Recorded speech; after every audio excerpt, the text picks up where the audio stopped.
Sepertinya mimpi Ibu Kota Nusantara atau IKN punya kereta otomatis yang bisa berjalan tanpa rel alias Autonomous Rail Transit harus tertunda beberapa waktu.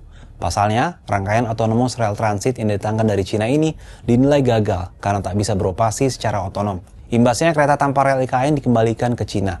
Lantas apa saja faktor penyebab gagalnya kereta otonom ini digunakan di IKN? Sebuah video viral di media sosial memperlihatkan rangkaian kereta otonom ini diangkut dengan menggunakan truk kontainer meninggalkan kawasan IKN di Kalimantan Timur. Terkait hal ini, Deputi Bidang Transportasi Hijau dan Digital Otorita IKN, Muhammad Ali Brawi membenarkan hal tersebut. Ali menyebut rangkaian kereta otonom ini sudah keluar dari IKN sejak Selasa 29 April 2025 menuju Pelabuhan Semayang Balikpapan untuk menunggu kapal besar menuju Cina. Keputusan ini diambil setelah kereta ini dinilai tidak mampu beroperasi secara otonom sesuai harapan selama uji coba atau Proof of Concept atau POC di IKN. Sejumlah alasan terkait pemulangan ini, diantaranya ialah ketidaksiapan sistem otonomnya untuk beroperasi di lingkungan mixed traffic IKN, di mana jalur uji coba digunakan bersama kendaraan lain.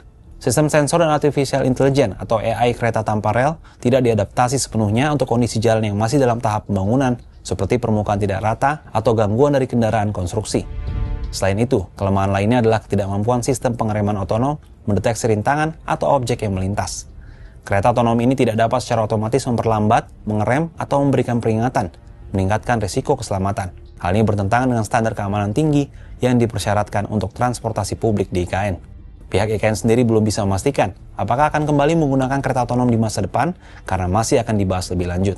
Sebelumnya, kereta otonom asal Cina ini digadang-gadang akan menjadi sarana transportasi publik di IKN. Seperti apa perjalanan dari kereta ini hingga akhirnya dipulangkan ke Cina?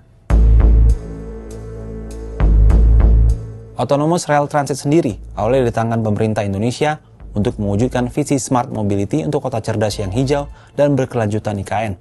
Kedatangan pertama ART ini yakni pada Juli 2024 melalui Pelabuhan Balikpapan. Kedatangan kereta ini di IKN pada medio tahun 2024 bukan tanpa alasan.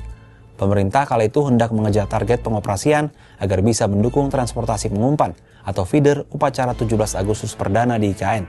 Bahkan saat itu, Presiden ke-7 RI Joko Widodo sempat mencoba langsung kereta otonom ini di IKN.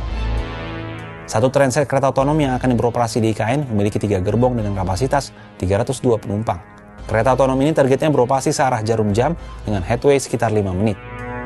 Untuk mendukung pengoperasiannya, Otorita IKN membangun 4 halte. Halte pemerintah ini tak hanya berguna sebagai tempat menaik turunkan penumpang, tapi juga berfungsi sebagai tempat pengisian daya kereta otonom. Namun pada November 2024, setelah melalui proses kelayakan atau pembuktian atau POC, Otorita IKN berkesimpulan bahwa kereta otonom belum dapat berfungsi dengan baik di IKN. Hingga akhirnya, pemerintah meminta untuk memulangkan rangkaian kereta otonom ini ke Cina. Pemulangan kereta otonom ini ke Cina tentu menimbulkan pertanyaan mengenai kelanjutan sarana transportasi publik di IKN. Pasalnya, sejak awal dibangun, IKN diklaim akan bebas dari kendaraan pribadi dan dapat diakses dengan menggunakan transportasi publik yang terintegrasi. Kalau menurut sahabat Kompas, apa tanggapannya terkait pemulangan kereta otonom IKN ini ke Cina?